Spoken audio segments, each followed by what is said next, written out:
We are told to ice it, stretch it, brace it, take something for it, but almost no one is ever taught to ask, why is this hurting in the first place? And what is it trying to tell me I need to do for myself? We are told to fight pain, but rarely to understand it. What if your body's warning lights are actually instructions, a message meant to help you heal instead of just hurt? To help us learn this new language, we're joined by Ani Papazyan, a pain resolution expert. She's back with us. She's here to help countless people find relief and restore function as she's done in her practice, Last Stop for Pain. Today, she is taking us further, showing us that pain is not random, that it is not the body's way, that it's the body's way of protecting us and pointing toward what needs to change. So you've been helping people with pain relief for decades, even though you're only 20. And so, but now you're talking about what your pain is telling you. So what's this shift about? Why this change in the emphasis on your work? What makes you take this as your next step? 3 questions in one there for you. I love it. Thank you so much, Tim. Thank you. Hello, gentlemen. I'm so happy to be here again. I think this is my third time, and I love every time you ask me to be here because we always have amazing conversations together. So, just to answer your 3 questions short, is I still see my clients at the office, with the acute pain.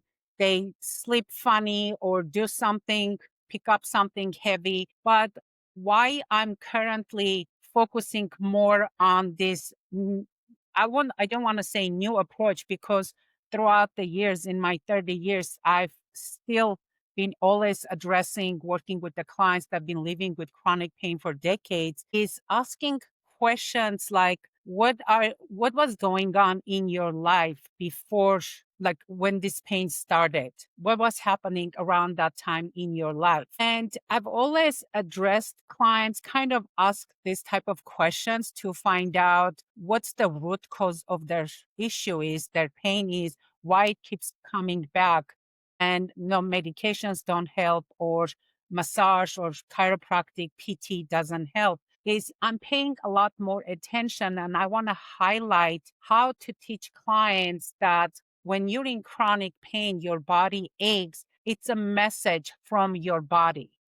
Okay, So great. let's listen to that message. All right, so good. So help them understand that that your body really is giving you a message and what that message is. And so I'm glad you're emphasizing that. So I want to remind our live audience and then people who will catch us on the replay that you are watching WellWave Now, and this is where timeless wisdom meets modern insight to help you live longer and better. All right. Thanks for that intro and opening, Tim and Ani. So great to have you back. I always have a pleasure. I learn so much from you every time you're on. And most people kind of treat pain like a fire alarm. They want to do whatever they can to get that alarm to stop chirping, right? And you're telling us that you actually need to pay attention to that. I've always thought pain was kind of like the check engine light. If you ignore it long enough, the car's going to stop running, right?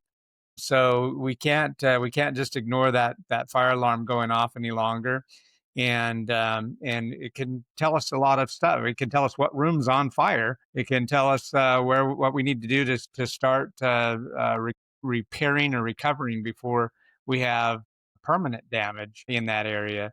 At least that's what I'm hearing you say.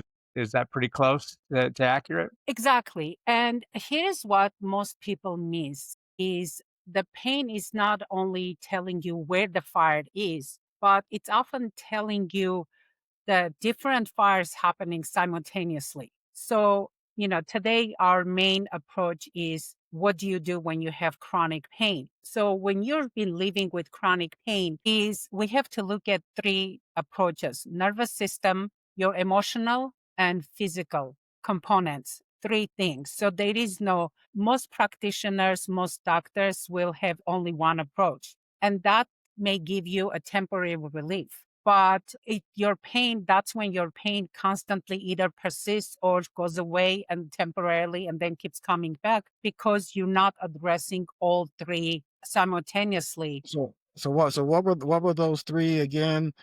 And are you saying all 3 are talking to us? You're saying Yeah, your nervous system, your emotional, the trauma, whatever you've had either from childhood, 10, 15, 20 years ago, or last week, and the physical component of the pain.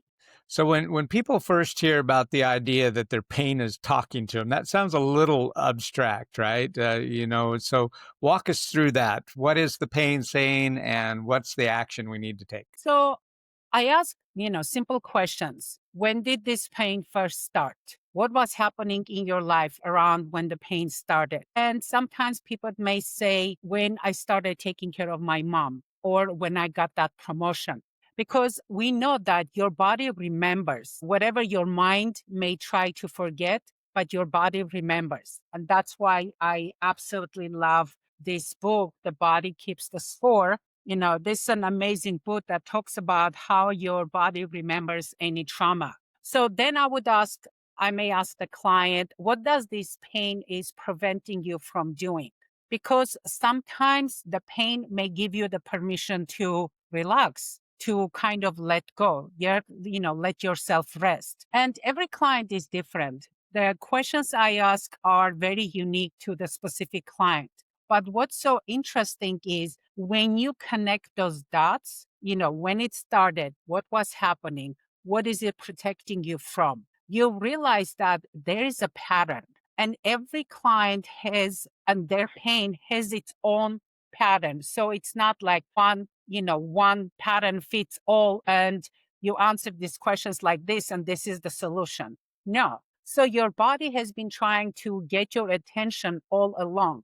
You just have to find your own pattern, and then we'll provide the solutions. I was going to give an example here, but it would have given Dr. Bob too much credit. Nah. Dr. Bob was a safety in college and football. And I was going to say, hey, I got hit by Dr. What do I always need to ask this questions? I got hit by Dr. Bob, and that's much. Then I realized that Dr. Bob, he hits like a lightweight. So that wouldn't have caused my pain. Are you kidding me? I was known as the hardest hitter on our whole team. Yeah, you know why? Because I always hit smart. Yeah, but everybody else was 90 pounds and 5'2". I don't know about playing D1 football. I doubt that. Yeah, really, that's not true. But that aside, Ani, so do you always ask the question? Sometimes it's plainly apparent when the pain started. Like my pain started today when I got on this call with Dr. Bob. So now we know your pattern. That's emotional pain. I wondered how long into this episode before we heard that. That's great. Hey, Ani, if you can take care of Tim, that would be awesome. And me, by the way, take care of both of us. But seriously, no, my pleasure started today when Bonnie and Bob came on. But do you always ask those questions? Do you always need to ask all the 360 questions? Well, if I want to find out what's the root cause of the issue, and I don't, depending on a client, because, some clients, it's like, Dr. Bob, I'm sure you do the same thing. We get the sense from a client how open they are to our questions, or do they feel comfortable with me? So sometimes I come out and directly I may ask those questions, or while I'm doing a body work on them, I may just in a conversation just kind of slip it in those questions. So it just varies. But generally, yes, at one point in my session, I would get those answers from you. So where do most people? Oh, go ahead, Tim. Rob. Sorry, I was just going to. It's curious to me where most people get it wrong, because it seems like we're always chasing the symptoms, right? We're not actually getting to the root cause. So what are why are we getting it wrong? It's because that symptom is acute, and so we go right directly to that point. Well, again, today, since we're addressing mostly chronic pain, is as a society, pain is the villain. We want to stop. We want to get rid of it as soon as possible. We don't start to think, is this pain telling me something? Do I need to learn about my body? What's the message here? So a lot of times, especially if I have a brand new client that I know is coming in and they fill out their intake form online before they even see me. So I have an idea of why they're seeing me. And the questions, the questions people ask or how I approach it, it's just it just depends. I honestly, I can't tell you, with every client, I'm going to have the same approach. I don't know. I honestly have no clue. Or sometimes they're so protected. They're so like, no, I took this medication. I'm going to take this medication because it's helping me. And there is no way I'm going to say, no, you can't take medication, because as soon as I say that, I've lost that client. My only thing I would suggest them, because it would be outside of scope of my practice to say, please don't take this medication before you see me. But I would ask them, is it possible for you not to take any painkiller before you see me? Because I want your nervous system to be not at numb level. I want you to feel it. So when I'm working on you, and most of the time when I'm working on you, my first thing is to calm down your central nervous system. If you're taking medication, it's very hard to do that. Yeah, I wanted to clarify something because, like, you're an incredible expert, and when you say you honestly don't have a clue, well, that's until they show up in your face, and then you get clues really fast, because that just means you have to interpret what's going on with each patient, right, and get the pathway to the ultimate answer, like what's the source of this stuff. So I understand what you're saying when you say you don't have a clue, because I don't have a clue either when somebody shows up to see me, but yet you get the clue really fast as soon as you start talking to them, asking them questions, and they guide you right there, right? Absolutely. Yes, agree. I think when we were kind of discussing what to talk about today, one of the questions was like, what happens at the first like 10 minutes of when I see a client? And a lot of times it's the visual observance, what I do. Yes, they filled out the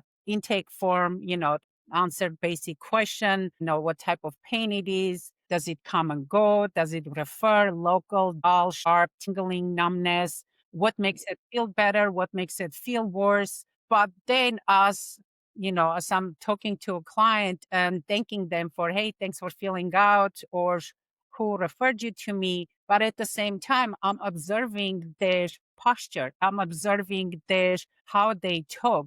Do they make visual contact with me? Their feet are pointing to the door. They're like ready to run. Are they clenching their purse onto their chest, or they're breathing shallow here? So it's all like visual cues that they're giving me. Now that you mentioned, you talked about the pain from various angles. Earlier on, you mentioned some of the protected nature of pain. In this chronic, and then as you define this any way you like, I mean, because we talked about the three areas of pain coming in, and we were talking mostly about chronic pain here.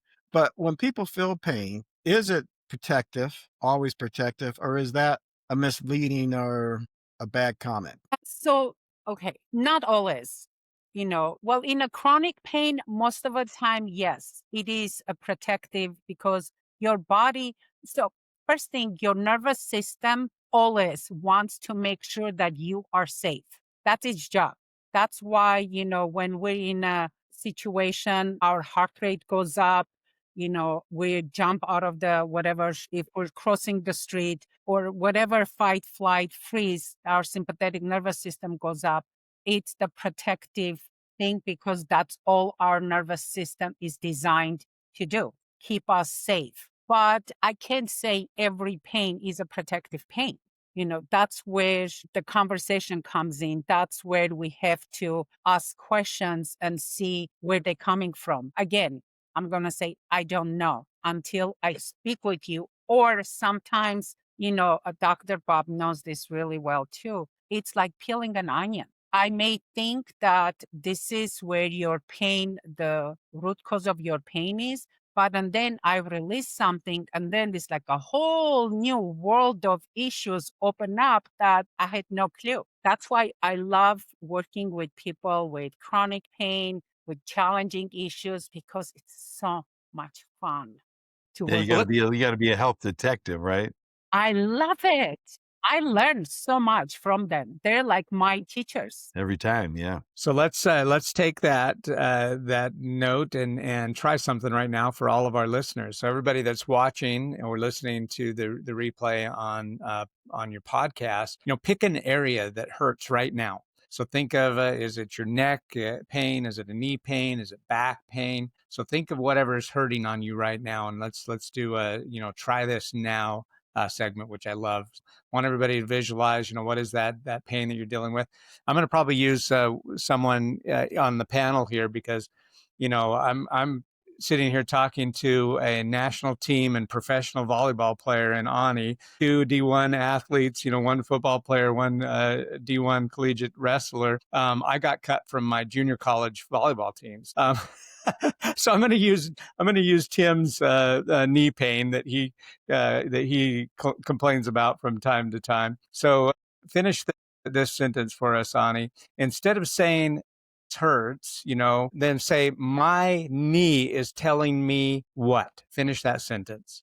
I knew you were going to put me into a thing. Well, my knee is telling me to get surgery. It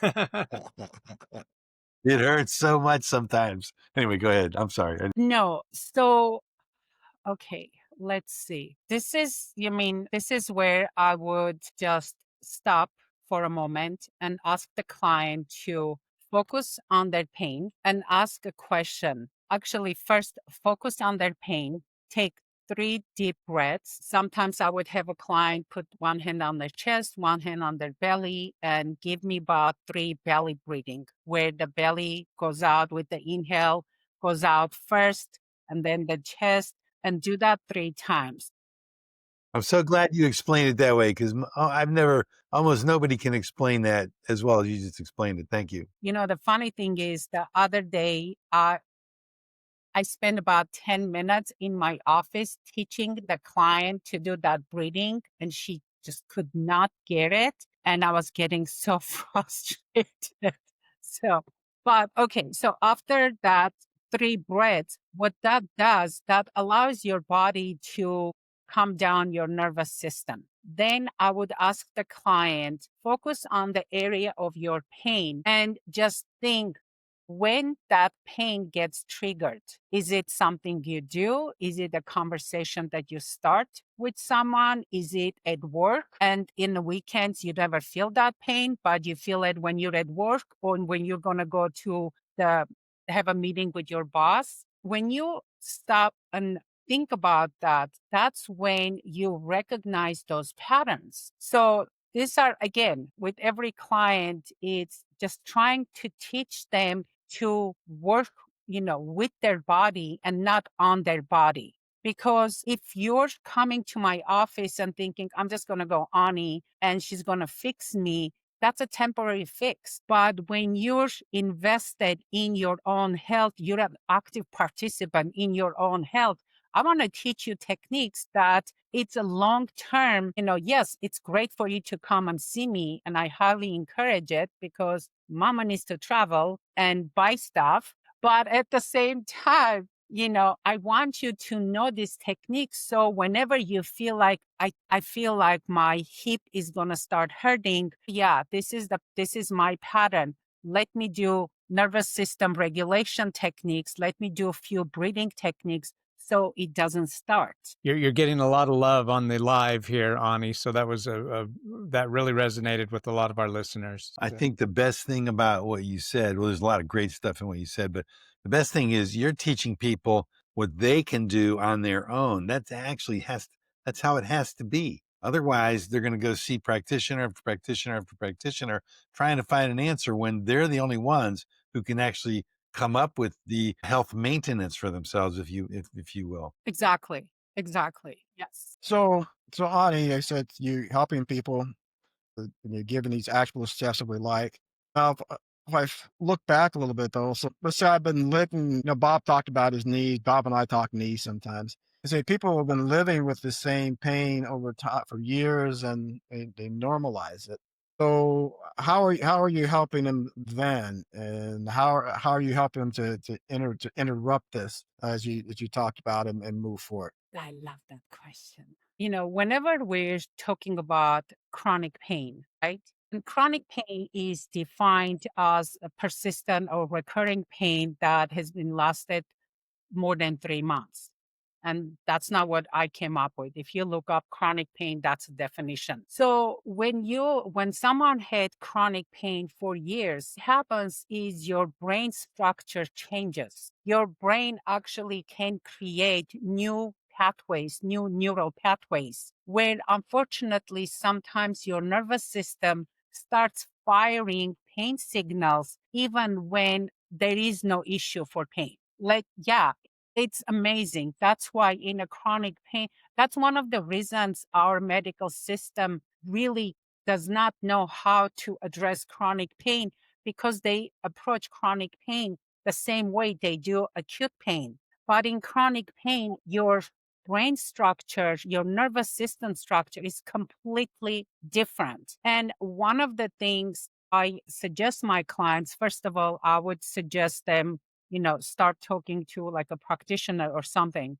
Or I would suggest them, again, one of my favorite books is Back in Control, where this doctor who was a neurosurgeon and he overcame his own chronic pain.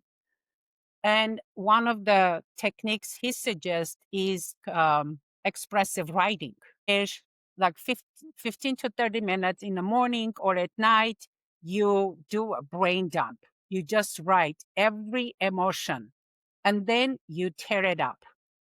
And you do that over and over. And what that does, it actually creates new, more positive brain waves that overrides the old, I'm in pain, I'm in chronic pain, my neurons are firing pain signals that doesn't even exist. It's just firing because it's stuck in that mode. And that's just one of the techniques, but there are so many different other techniques. Yeah, and the whole thing about tearing up the paper and throwing it away, it's almost like putting it behind you in the past, is being free of it.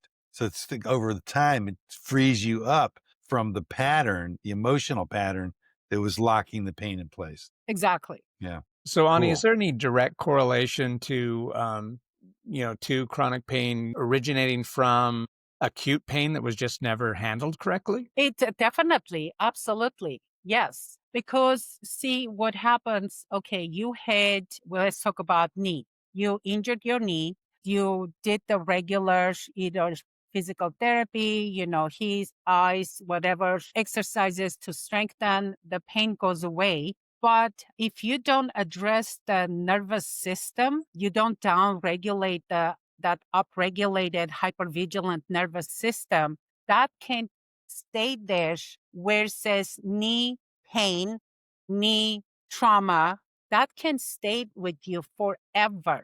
That's why one of the reasons, when the client comes to me, the first thing, doesn't matter what pain you see me for, is once you're on my table, I would test your body from your feet, from bottom to top. And yes, you say, okay, let's say my shoulder hurts, but I'll pay attention to it, but I'm looking for what actually is the issue.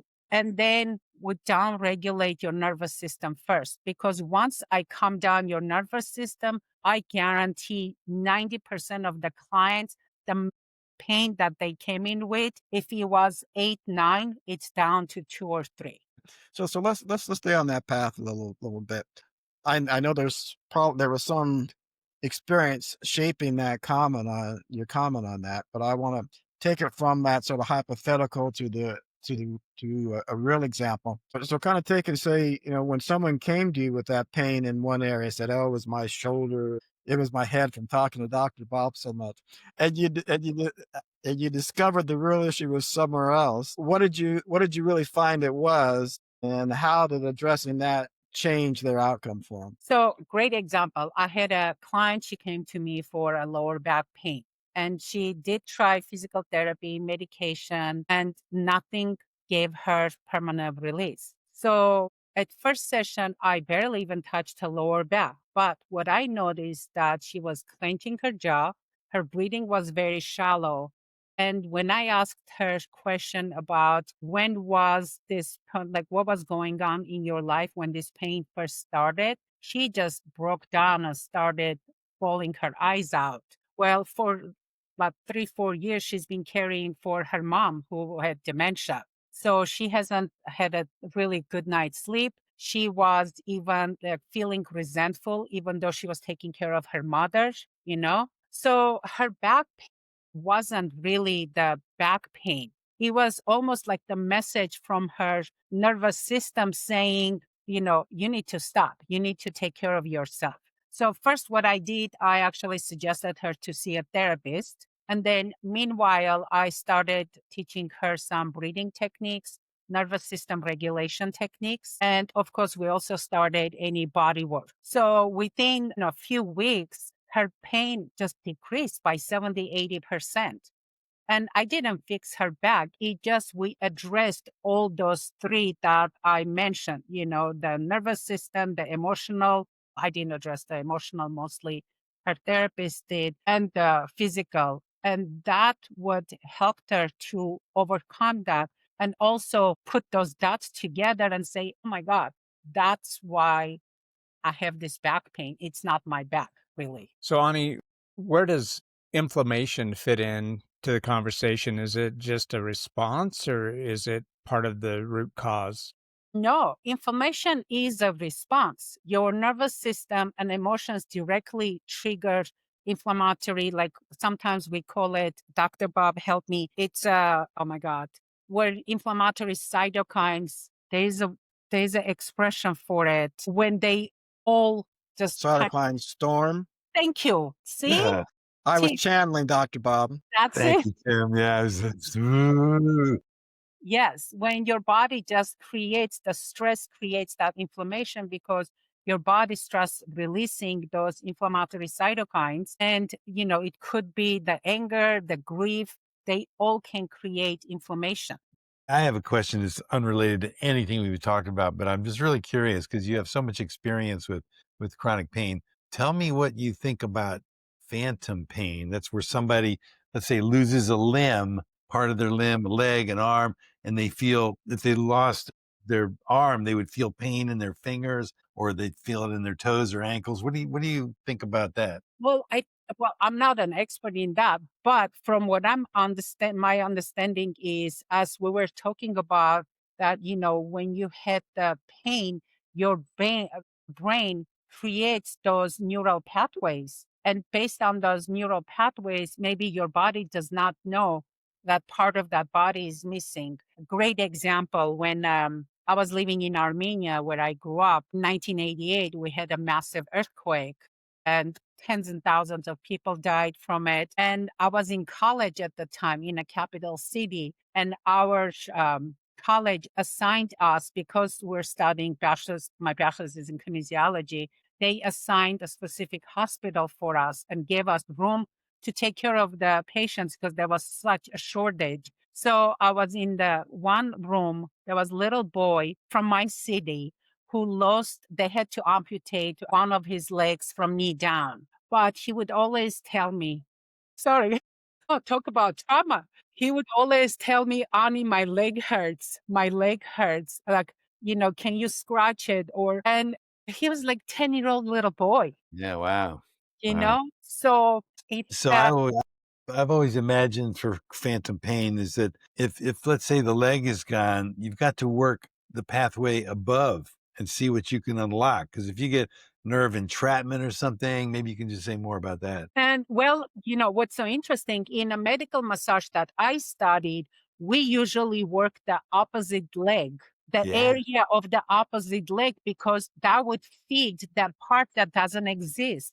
But they would feel that you're working on that part that doesn't exist anymore. And what I find is always one side is learning from the other side. So I always start on the side that works more effectively and efficiently.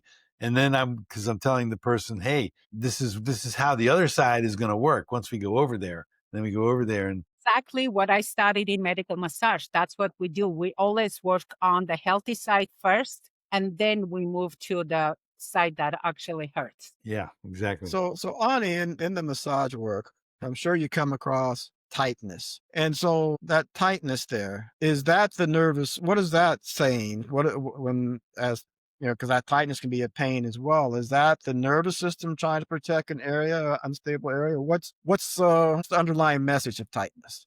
The tightness, I mean, we can talk about it so much because tightness, it just varies. Again, it's about doing the detective work to figure out why is it tight. Sometimes I'm working on a client and they say, I came for you for my shoulder. And then I'm working on the lower back or I'm doing a abdominal massage because I know that's where their pain is coming from. And they look at me or they have this funny look on their face. They're like, that's not what I'm here for. Like, why are you massaging my belly? I came to you for my shoulders. So just looking at confused face, I know they're like, okay, she's crazy. So I have to say, like, okay, this is where your pain is coming from because after I do the abdominal massage, I have them move their shoulders. And they're like, it's so much better, or I have more range of motion. Okay, yeah, honey, help me understand. Well, I shouldn't say you're crazy. Why would my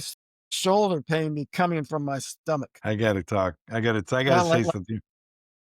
Okay, go um, ahead. Go ahead. Well, I think, was it the last episode that when I was here, we spoke about the muscle, internal organ and muscle connections? Because sometimes, there is energetic connections between your internal organs and your muscles. And that's not anything new. And I think I spoke about these Russian and German doctors in late 1800s and early 1900s when they recognized that and they actually created, there is a clash of the Delico zones, there is head zones that if you study true medical massage from this amazing specific doctor who's in Arizona, Dr. Rastovchininov, that's what he teaches. And I'm so grateful that I studied some of it from him. okay, great. Yeah, and I'll let you. I'll get you in a second, just a second, Bob. Now, I just wanted you to highlight that because it's actually similar to some of the other learnings that we've had on here.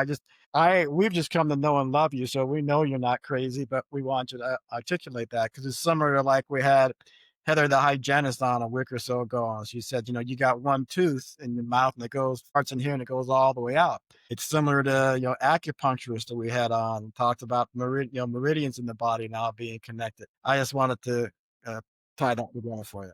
Chart of your mouth, of your teeth, and each teeth connected to specific organs. Yeah, So absolutely. there is the energetic, there is the meridians, there is the chakras. It's there. It's real. And if you say you're crazy, you're not, it's okay, but it's science. Go ahead, Bob. Well, I just wanted to say I'm so happy, Ani, to hear you say that you do massage of the abdominal compartment because that is so important and almost no practitioners do that. And it's so crazy because there's something called viscerosomatic reflexes. Yes. The viscera is the abdominal compartment and somatic is soma, skeletal muscles, right? So these viscerosomatic reflexes, it's unbelievable what you can unlock when you just do. I do visceral manip. I don't call it massage because I don't do massage. I call it single finger automatic pattern interruption. So that's just my terminology. But basically, it's about interrupting those viscerosomatic reflexes, and it's wild what you can unlock. So I'm so happy to hear you say that because you're one of the few practitioners that I've come across who actually does that. It's so valuable. It's crazy when one of friends of mine, when she was going to massage school, one of their exams was to bring someone and work on them. And so I was her kind of the body. Model. She was gonna, yeah. And she did a full body massage. I'm waiting for her to do abdominal and she's done. I said, what about my belly? She goes, oh no, they don't teach us. We don't do that. I was shocked that the massage school doesn't. We had a guest doctor from Ukraine years ago. He was here, and that's all he. And this was an MD that he was teaching visceral, medical massage just for abdominals. It amazes me. Yeah, it's a big deal.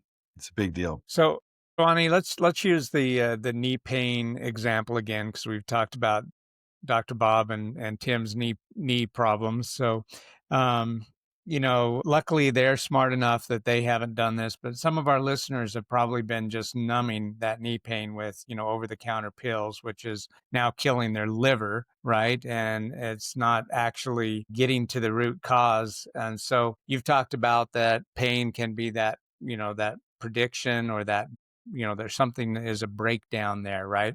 Could it be, the hip is not stabilized correctly, or the ankle's locked? So, that flips the entire system off, right? So walk us through that and help us better understand, like what you mentioned before. You start maybe with another part of the body, and it's not even the part of the body that is aching for them. So walk us through a real live exercise, and maybe even a success story of someone that you've worked with. Well, it's okay. We're talking about the knee. As you know, there's your thigh muscles, your calf muscles come and wrap around the knee. There's attachment, but it also a lot of times people wear the wrong shoes. I'm in California, LA. Most of the time we're in flip flops. And how your foot, which has 33 joints, just in your foot, you have 30. Imagine of either you're constantly in a flip flops, which every step you take, your toes have to contract to hold on to that flip flop. So you take your step unless you're dragging your feet, or you're constantly in this, high top or whatever, tennis shoes or high heels, that it's always constricted and nothing is moving. That can create a chain reaction to your knee, your hips, your shoulder, your lower back, your jaw. I don't know. But I just actually published a blog post where I found a couple of amazing studies where they did research on jaw and pelvis connection. And in that research, they had a manual therapist release someone's jaw, and within seconds, their pelvis pain went away. So there is so much connection. One time you said, bring an example. I had a client who came to me with the knee pain. And as I'm checking the knee, I always check the muscles. I'm like, nothing feels tight. I'm not feeling any tightness. And in a conversation, um, I'm like, it just kind of almost dawned on me, like, how's your digestion? Oh, I have issues. I go check usually in a stomach point is between your belly button and your, what you call this? Solar plexus. Xiphoid process? Is it xiphoid process? Where you, In you're like, sternum, Your sternum, at the bottom of your sternum. bottom of your sternum. Between those 2 points, the middle, it's your stomach point. So I went, and I'm supposed to be able to put 60-pound weight on it, and you should be fine. But not even couple of pound weight. And it's like, you could feel the tightness and the pain. And it's like, okay, you have digestive issues. Let me again work on your abdominals, or suggesting, okay, let's talk about your digestion now. The foods, do you need digestive enzymes? You may need hydrochloric acid. I don't know. But this is when you just give suggestions. So that's what we did. I worked on his abdominal. I actually suggested he couldn't. And this is when you start asking questions. Do you go bathroom number 2 regularly? Yeah, he goes every couple of days. Does it float or does it sink? No, it floats. Well, you cannot digest fat. Fat is in there. So let's look at your liver. Let's look at your gallbladder, because that's the bile issue, that your body is not absorbing fat. Instead of sending them to spend money on doing fecal matter analysis, let's try these things and see if it resolves. Maybe you do a castor oil pack over your liver, gallbladder, start maybe digestive enzymes, and that's what resolved his knee pain, because it was a digestion issue. yeah, the connections are pretty wild when everything's connected. It's so good. I've had clients with what I call hard belly, just like it's so rock hard, and it's not because of the stomach, and it's a protruding hard belly. So it's not the muscles that are going on. It's all the internal organs that are just puffed up. Exactly. So between Ani talking about whether your poop floats, and the hygienist Heather talking about your teeth pooping, we've now expanded our audience to 10-year-old boys. So thank you for that. Seriously, though, when people have been in pain for so long, Ani, and they come to you, is it more fear or frustration? And what is that emotional effect? How does that affect their recovery? I think it's both.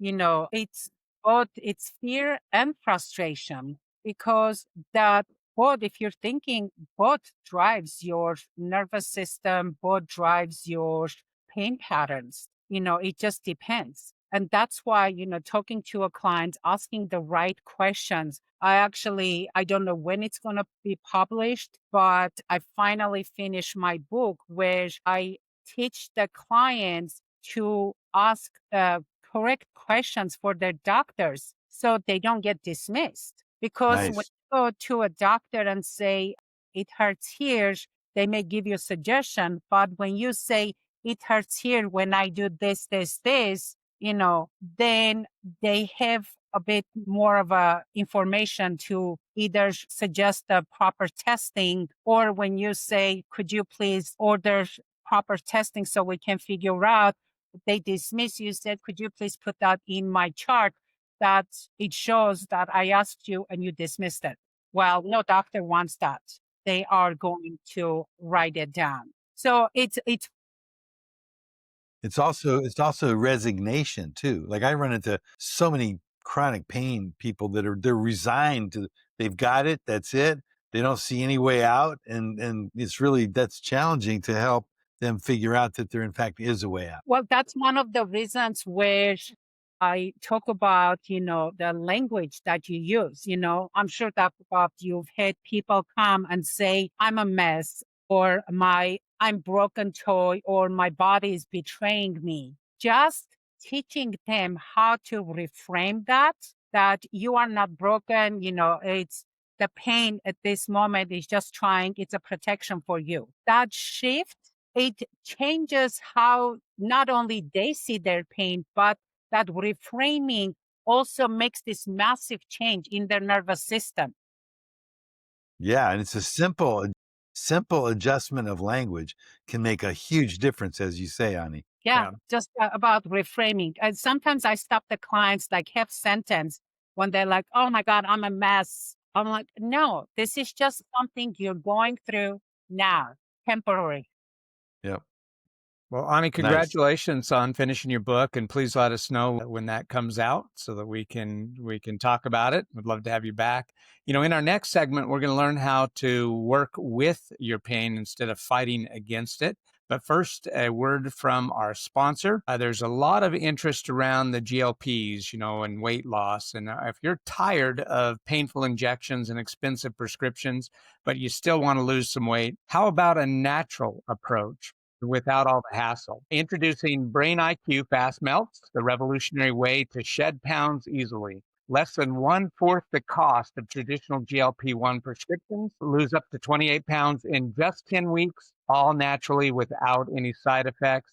The leading prescriptions take 40 weeks to get similar results, but of course, they do have side effects. So outperform the leading GLP-1 prescriptions, lose more weight in less time. Say hello to a faster, safer, smarter way to reach your weight loss goal. Don't wait. Choose Brain IQ Fast Melts and start your transformation of your body today. We'll leave a link in the show notes. It's available now because your journey to a healthier, happier you starts here. All right. So we want to not fight against the pain and work with it now. So let's shift, the gears here a little bit. And, someone that's walks into you, says, Ani, my lower back is killing me. I don't know, want to take any more pain pills for it. What do you actually do first? And let me frame that a little bit more for you. Say it because you said you've got their form they fill out, their questionnaires, but then when they come to you and they're in your office, in that first 10 minutes, what are you really doing with them in that first 10 minutes that you got in there? What are you observing? What are you testing? What are you ruling out? I think we kind of went through this already because as I have the basic idea from the intake form, but when I show them to come into my office from the waiting room, this is my observing moment with them. I observe how they walk, what their posture looks like, what almost like their stress level. Because when they're talking to me, yes, they already told me in the intake form the reason they're seeing me. But I'll go through the same questions that I mentioned before. When did this pain start? what was going on in your life when this pain started. So then I'll have them lay on a table with their clothes on. And that's when I say, okay, I'm going to check your body from bottom to top to see what I feel. And then the first thing I do, and I can guarantee you 99.9% of the people going to be ticklish. Because when I go to palpate between 6 to 9 vertebrae, because that's where the diaphragm has attachments to 6 to 9, actually it's 6 to 12 vertebrae, but I'll palpate between 6 to 9 vertebrae. Some just seeing my fingers coming close to them, they already do the either startle or the withdrawal reflex. So I know that their nervous system, they're running on fight or flight.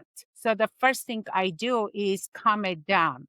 Depending on a client, again, how I sense it, sometimes I say, I'm going to walk you through this technique, or I'll just do the technique for them to calm it down. So that's like the first probably 10 minutes of how I approach. I love the fact that you say that you evaluate their posture and their walking style.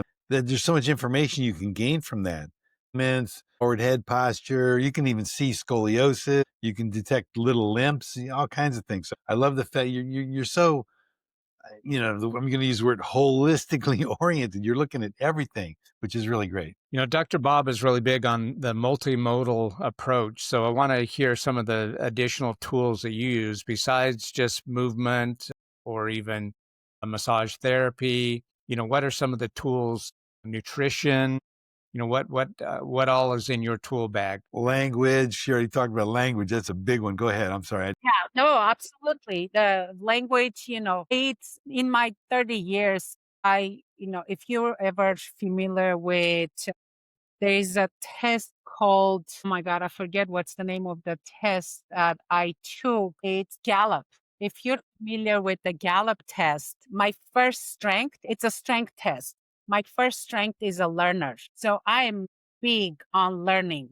So throughout my 30 years, I've studied so many different modalities for pain relief, but also went back to school, got my nutritionist certification, where I also do, blood chemistry analysis. I can look at your lab work, even though your doctor may have said all your numbers are normal. But when I look at functionally, I can tell the client, when you wake up, do you feel these symptoms? Or after you eat a meal, do you feel this way? Do you feel tired, or do you crave sweets after certain types of meals? Because I see those in their blood work. Or why your cholesterol doesn't come down, because it has nothing to do with your cholesterol. It's either your thyroid is messed up or you have blood sugar issues, dysglycemia. But I also incorporate with some clients genetic testing, because I want to see genetically what makes you so unique. Like, great example, the other day I was looking at the client's genetic report. She's skinny, her cholesterol is always high, her blood sugar is always just fluctuates. Looking at what her nutritionist told her about, her dietary suggestions, and she eats extremely healthy.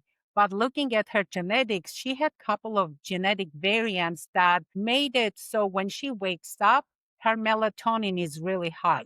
And so if she eats meal right away, that throughout the whole day, her blood sugar will stay high. So for her to keep her blood sugar low, she needs to wait 1 or 2 hours before eating anything to allow that melatonin to go down, which allows your blood sugar to go slightly high, because your curve should be gradual. The blood sugar should be a little high in the morning and gradually go down as the day progresses. So depending on the client, whatever I feel it's going to work best for them, I utilize it. Yeah.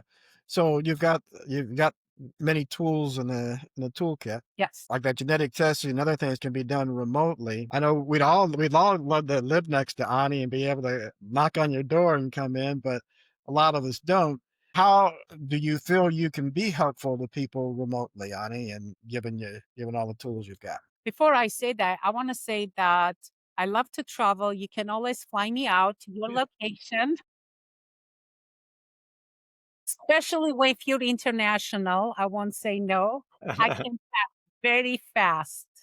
and I'm a very good traveler. But, a lot of this stuff we can do remotely. Yes, it's not the same when I have my hands on you and I'm touching, I'm feeling, and I'm talking to you. But even, if we're on a Zoom call, a lot of times, like the other day, I was on a Zoom call with someone and I said, I'm really sorry, but may I ask you a question? Does your jaw on the left side hurts? Because how do you know? I'm like, just looking at you, I can see your left side is thicker. The jaw is thicker than your right side. And so I just walked her through a technique, a jaw technique, and it felt much better. And then I'm like, okay, do this for a few days and see what happens. So most of this can be done online. I teach definitely.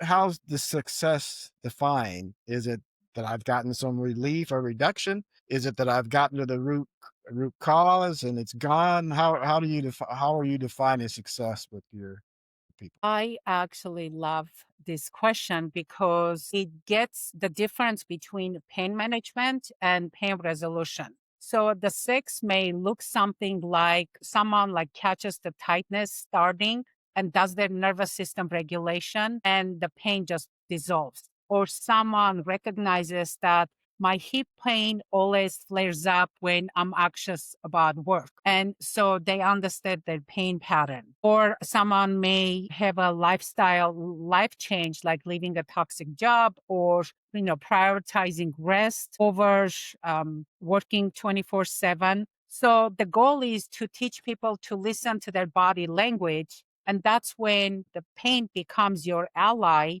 And that's what the pain resolution it becomes, pain resolution instead of pain management.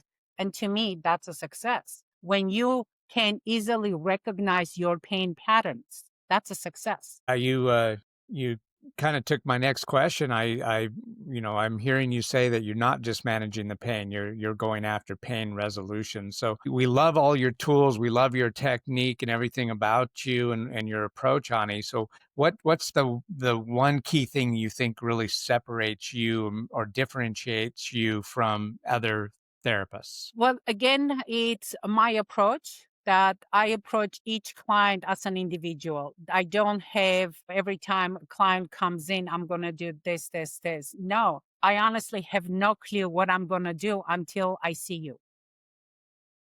And keep, putting everyone, addressing everyone as an individual and their pain as a unique to them. I think that's what makes me different. And also, I don't quit. If you don't quit, I won't quit. Yeah, I'm sure about that. So one of the things, in my view, that makes you special and unique is your, holistic orientation. The fact that you have so many tools in your toolbox, you're highly trained in so many different areas. In contrast to, like, I would say most practitioners are not that multimodally trained. And so the fact you've got that huge advantage when somebody interacts with you, whether it's in person or online, you've got so many different ways of looking at the person's imbalances and helping them regain balance and teaching them how to gain their own balance, which is critical. So I just wanted to say, from my perspective, what I see in you. Thank you. Beautiful.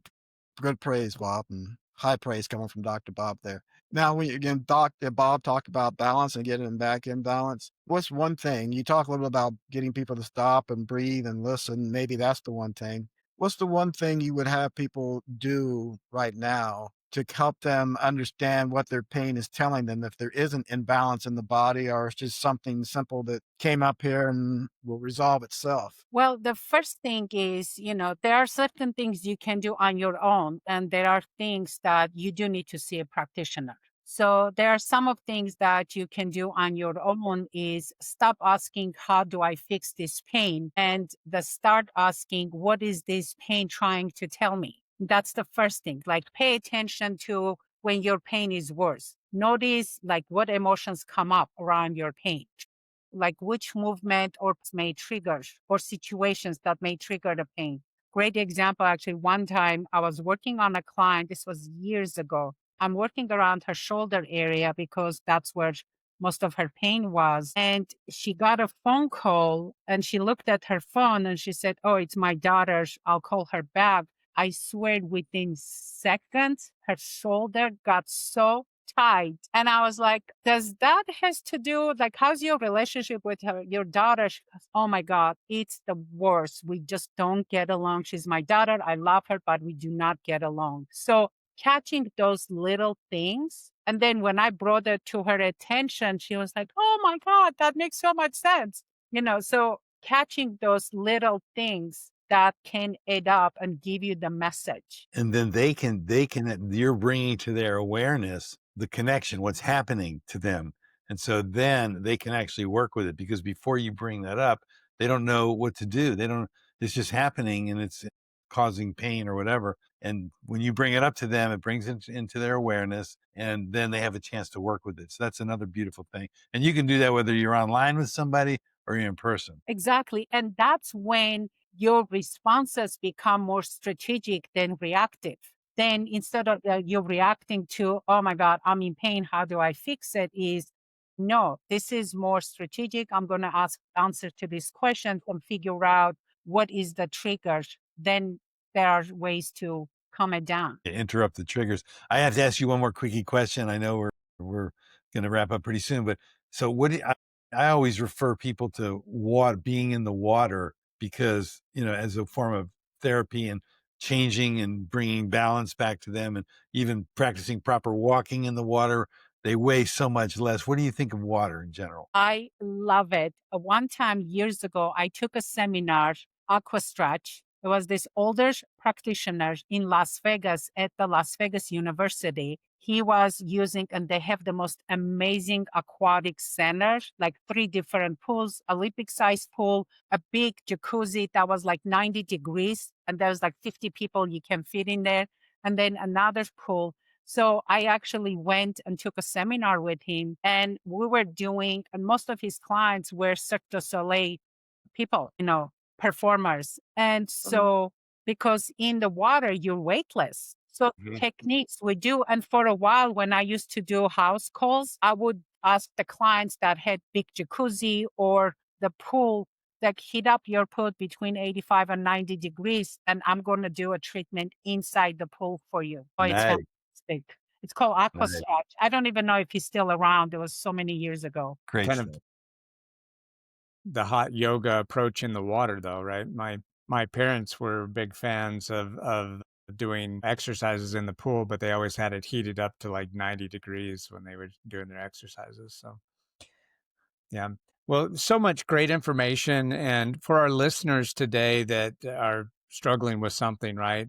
What are those red flags that they need to pay attention to, and not just guess anymore, but actually get qualified help from someone like yourself?